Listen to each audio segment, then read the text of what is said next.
Ngobrol bareng Nadiem Makarim, spesial di Indel Morning. Selamat pagi Pak, gimana kabarnya? Baik, Alhamdulillah. Terima kasih udah undang saya. Makasih juga Pak udah mau bergabung dengan kita di Del FM. Dan teman-teman nanti bisa dengarkan suara Bapak dan juga nonton video ini nanti mungkin.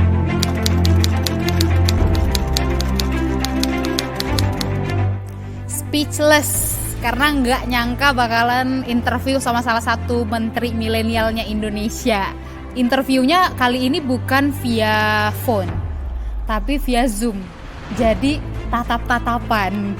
Gila, tatap-tatapan sama menteri itu berasa video call, tau gak sih? Tegang sih, seperti biasa tegang. Kayak gini tegangnya, mau ketawa juga susah.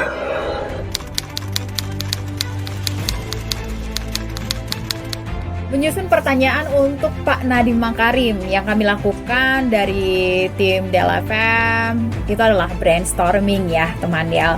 Jadi di situ ada program director, ada produser saya, dan ada penyiarnya. Jadi rangkuman pertanyaan itu adalah hasil kepala kami berempat gitu ya. Dan proses penyusunan pertanyaan itu juga beberapa kali ada revisi sih. Dan selanjutnya adalah yang saya lakukan sebagai produser adalah memastikan pertanyaan itu dieksekusi dengan baik oleh Dennis dan juga Nom Nom. Jadi selama proses wawancara itu berlangsung, kita juga mendampingin ya. Dan dengan sigap gitu kalau ada pertanyaan tambahan, itu langsung dicatat, jadi diserahkan ke penyiar.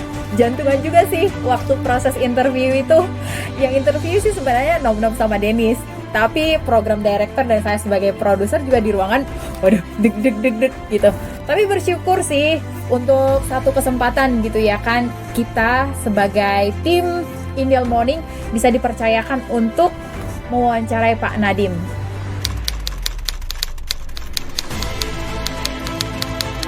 Di waktu Pak Nadiem bilang dia sehari-harinya itu lebih terkontrol di saat dia nggak sarapan, nggak ngerti. Soalnya kita manusia ya, kalau lapar bisa merubah orang. Pak Nadiem beda. Kalau lapar dia makin konsen katanya jalan sehari-hari. Sarapan itu cuma pakai kopi, nggak sarapan apa-apa. Mantul Pak. Sarapan cuma minum kopi doang. Keren banget. Aku aja yang siaran harus makan nasi banyak banget. Kalau misalkan nggak makan, oyong dan nggak konsen. Ini aja aku udah makan nggak konsen juga.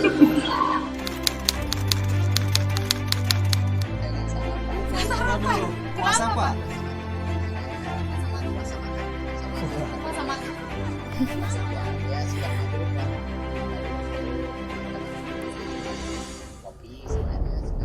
Lebih kocak ekspresi Dennis sih. Jadi selama interview tuh dia cuman, iya pak. Kalau aku stay cool aja, sebenarnya hati udah keringat dingin, cuman iya pak, Dennis gitu.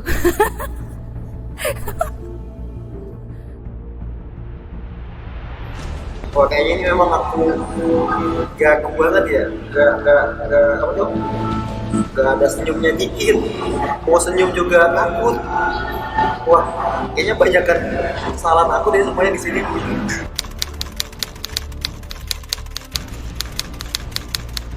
Ya, cukup lumayan ada effortnya, karena pertama harus sesuai prosedur ya. Walaupun saya punya nomor Sespri, sekretaris pribadi Pak Nadiem, tapi harus sesuai prosedur, harus ngirimin surat, ngirimin konsepnya, pertanyaan, sampai company profile. Kan Pak Nadiem harus tahu radio apa ini kan. Nah, suratnya ini kaku banget karena benar-benar harus baku. Ya kan, biasanya kalau kita, apalagi radio, anak muda gitu kan, salam ngehits kayak apa gitu kan, ini harus baku banget. Sampai saya googling surat yang baku untuk menteri itu bagaimana. Udah saya kirim, nunggu tuh beberapa hari, baru ditanyain sama sesprinya konsepnya seperti apa, bagaimana nanti pas siarannya gitu kan. Saya jelasin tuh. Lalu baru saya mintain fotonya, ya kan, jadwalnya. Pas hari menjelang hari H, oke, udah fix tuh ya. Malamnya sebelum hari H, Sesprinya WA, reschedule ya Pak Menteri, ada tugas dadakan dari negara. Wah, ya udah kita sih mau apa ya, kita nyesuaiin aja kan, apalagi Pak Menteri sibuk lah gitu. Dan akhirnya terjadi juga, walaupun diundur jamnya ya, bukan harinya. Dan ya semua berhasil. Dan saat proses interview saya mengawasi juga, cukup deg-degan gitu kan, takut Dennis, Naomi melakukan hal yang tidak yang di luar skrip gitu kan. Tapi aman. Thank you guys.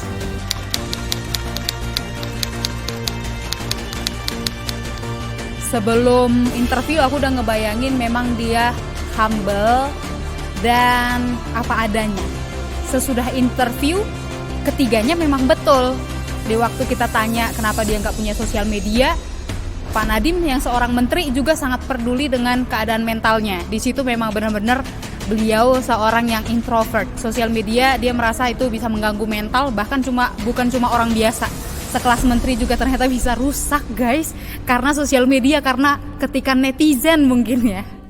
Ternyata asik juga Bapak itu, ketawa terus dari mulai jam gak sarapan, lucu juga sih, masa gak sarapan dia kan, minum kopi doang.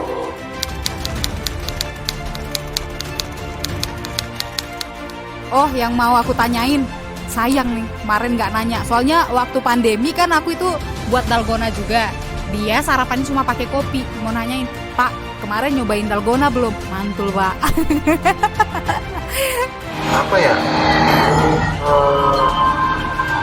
Kayaknya gaji deh. Kita nggak tahu gaji menteri berapa kan?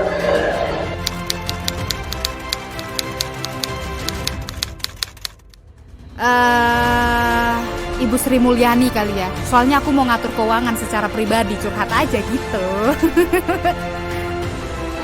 Siapa ya? Pak Wisnu Tama deh. Pak Wisnu orangnya sederhana, kayak ada di videonya kan, sampai yang videonya itu pun yang video Pak Wisnu Tama salah orang, padahal Pak Wisnu jalan di seberangnya. Jadi aku senangnya sama Pak Wisnu Tama, dia udah menteri tapi sederhana. Semoga makin banyak ya menteri yang mau diinterview sama tim Del FM. Kalau LV sih targetnya Bapak Basuki, Menteri PUPR, kocak soalnya. Oke, makasih Pak untuk waktunya. Terima kasih. Sehat-sehat terus Pak Nadiem, dan juga semangat terus Pak. Iya. Horas. Horas. 92,4 Del FM. Connecting you to Toba.